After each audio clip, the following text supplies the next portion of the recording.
Connaissez-vous la règle 34? Si quelque chose existe, sa version porno existe également.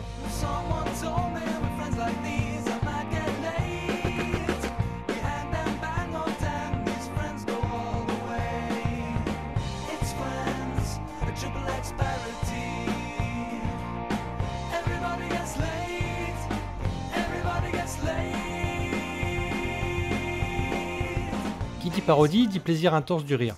Mais ne serait-on pas plutôt dans le pastiche, puisque la parodie est un emprunt caricatural alors que le pastiche est une transformation? À quel sein se vouer?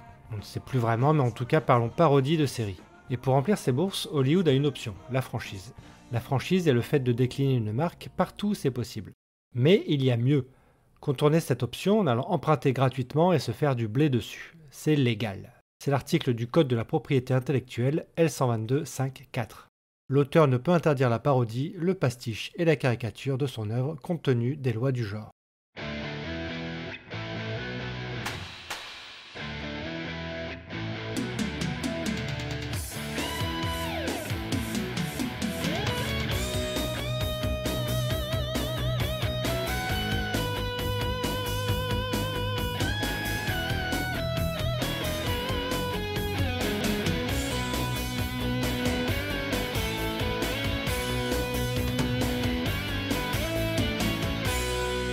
Pénétrons maintenant dans le vif du sujet.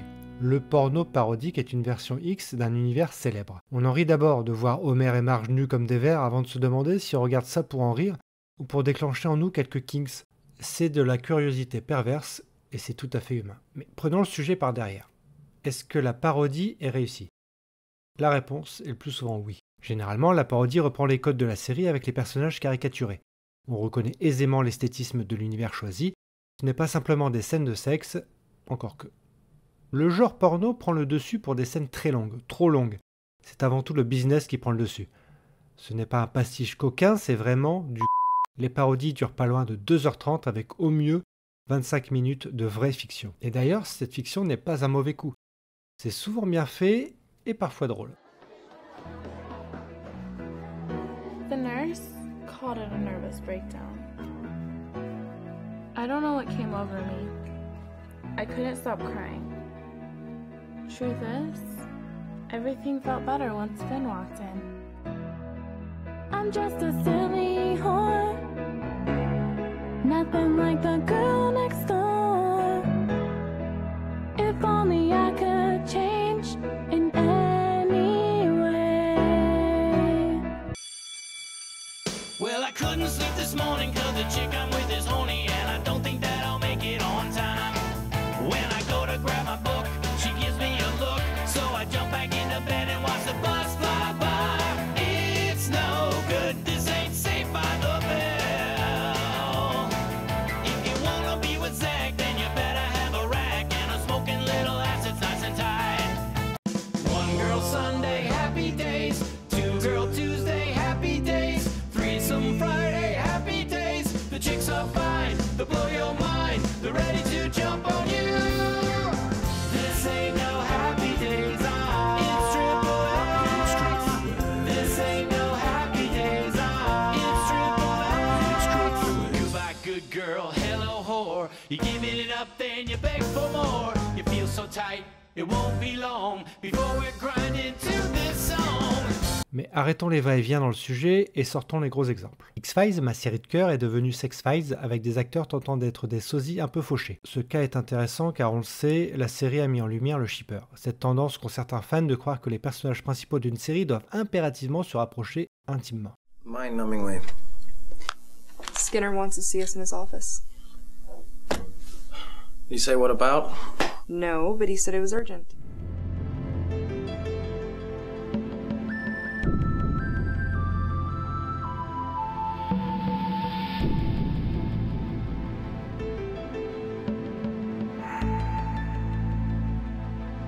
Et cette parodie est réussie car il y a des éléments et des personnages que seuls les fans hardcore reconnaîtront. Okay. Dana Scully in our shower. That was Alex Krycek. He tried to pose as me because he knew Mulder trusted him even less. Et pour X-Files, on a deux parodies faites par un fan. Et c'est peut-être là le secret d'une parodie réussie, respecter le matériel d'origine. Alors avec cette version, évidemment, on a Mulder et Scully qui vont bien plus loin qu'un bisou.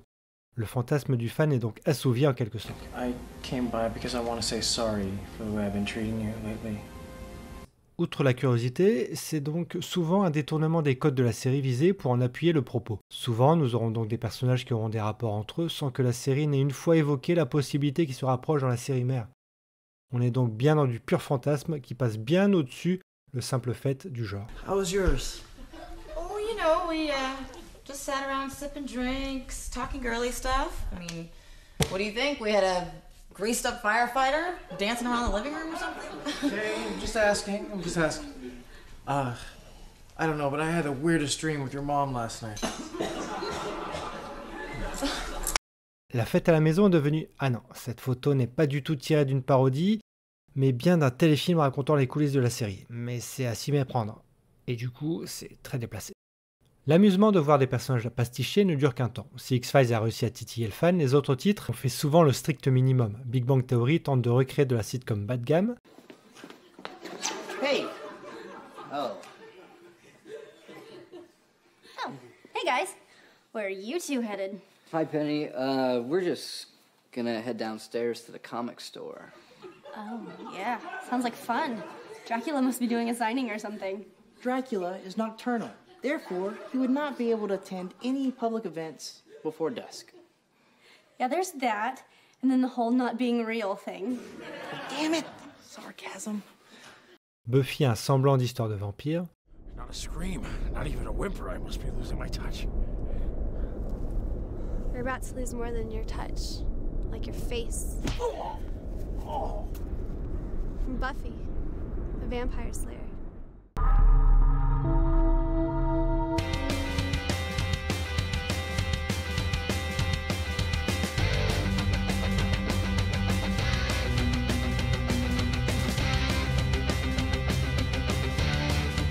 The Office, Scrubs, Friends, on plante le décor, des parodies de personnages vaguement résumés à leurs caractéristiques physiques et un gimmick de la série, et ensuite on oublie tout et on y va franco.